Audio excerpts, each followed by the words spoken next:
They should put a video of that game in the Hall of Fame. It was so good for the Wolves. It's one of the best performances I've seen from any team all year long. That's how good they were. Always follow the money. That's what I always say. You always follow the money. Yeah. This is Follow the Money with Mitch Moss and Paulie Howard on VSiN. So this is damn. I don't like this. I don't like the scheduling here. Game 2 was in Denver on Monday, and now Game 3 is tonight in Minnesota. That's a lot of days off. So that's my biggest question mark. Well, that along with this. Well, helps Minnesota out to adjust to the altitude, I think, too. We're coming off back-to-back games, short period of time. Might be onto something there. That's something there. I'm not going to get involved before the game starts. I think this is going to be an in-play game for me because I don't know how the referees are going to adjust. If it's going to be called similarly to what it was in Game 2, then it's Minnesota all day long.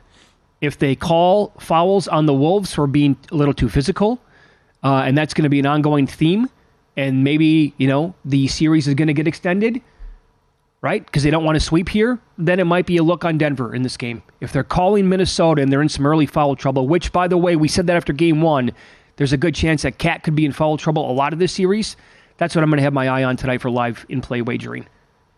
Well, I went back and was reading and listening to a lot of stuff a couple months ago, and it was Tim Bontemps, ESPN, Brian Windhorst, and Ryan Russillo and some others who said this is crazy that the NBA in the middle of the season changed their rules.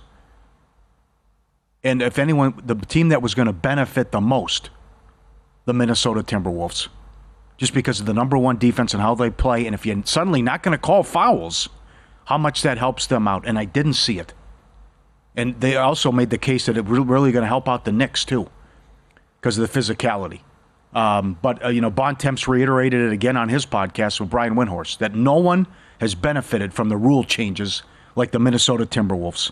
And to hold them to 80 points in Game 2, that's the fewest points scored in a playoff game since 2004, and what they've done. So the last 3 months with this defense, and no Gobert, no problem, and throwing 3 guys a joker, and what they've done, and maybe I should have saw it coming, but this is astonishing what they're doing.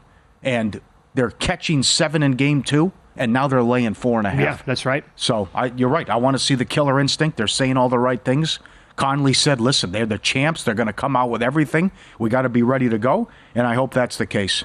And that would, to me, it'd still be wild, though, if they swept them. I thought it'd be a tough series for Denver, but I'm shocked at what happened in the first 2 games. The total is hovering around 204.5 this morning. Are we going to get enough points to actually go over that number? I'm not so sure. Can Denver, with the... By the way, they have 3 guys who are questionable in this game tonight, as of right now. Yeah, they're banged up. Yeah, right. So they're injured. No depth, yes. Are they going to score 110 and beat the Wolves in a higher scoring game against this defense right now? I'm not so sure about that.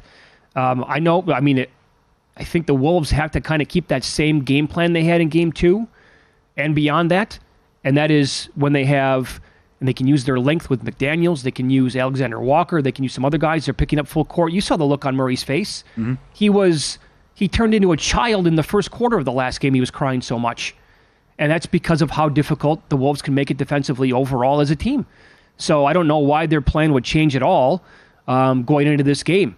But that's where I need to see. Like, if they're going to pick up full court and they're physical and the refs call that, then they might have to change things up a little bit. But they got 7-8 guys. Kyle Anderson played a big role in their Game 2 win. Kyle Anderson did. That's how many of the guys, he's like the 8th guy on the team, and he started. Can you imagine, I don't know, I can't wait to talk to Paul Allen, what the atmosphere is going to be like? Oh, they should be absolutely This organization has stunk.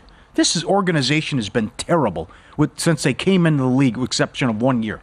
1 year, right? It was the year they went to the conference final. By the way, Paul, it's ridiculous what this organization. I didn't even know what the fan base was like, if they even were paying attention and interest at all. Because if they happen to make the playoffs, they were just like a 7 or an 8 seed, and then they get bounced right away, and that's it. Well, wasn't it last year when the team celebrated after they won the play-in game? Yes, in Beverly, and they were sitting on the table and everything. Yes, right. And I will point out that again, that city they're starving for a winner. Look at the Twins crowds last year at home in the playoffs. They were so amped up and fired and ready to go for that. They couldn't get enough of that team. And so that I think it's going to be the same. It should be an unbelievable home court tonight. And it's an 8:45 local tip. Yeah. I mean, they should be gassed up, ready to go. Yeah. You got all those bars around there as well. So the other angle is, can Denver do the impossible here? And it's happened 5 times in NBA history where a team's been down 0-2 and they lose in a game 7, best of 7 rather, and they lose the first 2 games at home. Malone was asked about that and coming back from this deficit. 33 teams have come back from 0-2 deficits. I think 5 or 6 teams have done that after losing the first 2 at home. Reggie Jackson was a part of one of those. So, as I told our players, is it possible? Yes, history tells us it's possible. But you have to participate in your own recovery. Just because it's been done before doesn't mean we're going to do it. Only if we have the requisite mindset. That's what the biggest thing is. And to your point, yes, you look at history, but my whole focus is, as I mentioned after the game, and I mentioned again today, is how do we win Game 3? Yep, one at a time. And I would say, what if Minnesota gets off to a hot start? Does Denver let go of the rope? Well, and know the inevitable is coming here. Houston over Phoenix in 1994. Dallas over Houston in 2008, if I can read my writing. Boston over the Bulls in 2017. Clippers over Dallas 2021. And I think it was the Lakers that did it in 1967 to lose the first 2 at home and come back and win the series. Also, don't forget that the Wolves did have an 18-4 lead in Game 1, and they were not even leading at the end of the first quarter, nor were they leading at halftime. But they came back, and they were the better team, especially in that fourth quarter. And then Game 2, forget about it. That was an all-time clinic that they put on. They should put a video of that game in the Hall of Fame. It was so good for the Wolves. It's one of the best performances I've seen from any team all year long. That's how good they were. I mean, you have Charles Barkley coming out at halftime saying this is one of the best defensive teams he's ever seen.